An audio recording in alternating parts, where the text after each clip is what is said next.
সোমবার সাত সকালে নদিয়ার চাকদা থানার পরারি গ্রাম ঘিরে ফেলে কেন্দ্রীয় বাহিনীর জওয়ানরা। ভোরবেলা ঘুম ভেঙে এই দৃশ্য দেখে অবাক হয়ে যান এলাকার মানুষ।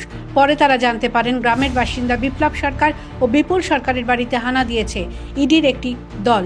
দুই ভাইয়ের একজন বিপ্লব পেশায় রাজমিস্ত্রি, বিপুল কাঠের কাজ করেন।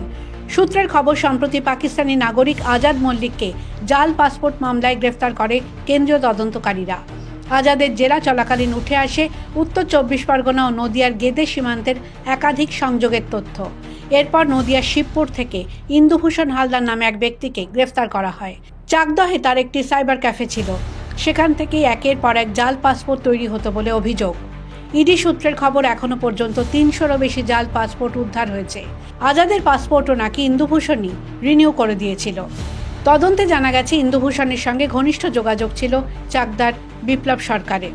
সোমবার ভোর 6টা নাগাদ ইডির আধিকারিকরা তাদের বাড়ি থেকে ডেকে এনে জিজ্ঞাসাবাদ শুরু করেন। প্রায় 4 ঘন্টা ধরে চলে সেই জিজ্ঞাসাবাদ। এরপর 3 জনকে আটক করে নিয়ে যায় ইডি। হঠাৎ এই ঘটনায় গোটা এলাকায় চাঞ্চল্য ছড়িয়ে পড়েছে। বিপুল সরকারের স্ত্রী সুস্মিতা সরকার জানান, তার স্বামী পরিবারের লোকজনদের পাসপোর্ট তৈরি করেছিলেন। সেই সূত্রেই গ্রেফতার। আমরা জানি না স্যার, সত্যি আমরা কজনকে নিয়ে আপনার বাড়ি কজনকে নিয়েছে? আমাদের ভাইদের নিয়ে গেছে 3 জনকে, আর কি জানা আছে? আপনার শ্বশুরের নাম কি? আপনার শ্বশুরের নামটা কি? আর স্বামীর নাম কি জিজ্ঞেস করলো এসে? ওনারা পাসপোর্ট করছে এই জন্য। কি জানেন? জাল পাসপোর্ট? জাল পাসপোর্ট না, ওগুলো তো অরিজিনাল পাসপোর্ট। কার কার পাসপোর্ট? ওদের সবার। ওদের বলতে কাদের?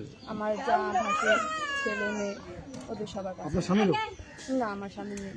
ইডির আধিকারিকরা অবশ্য এ বিষয়ে কিছু বলতে চাননি।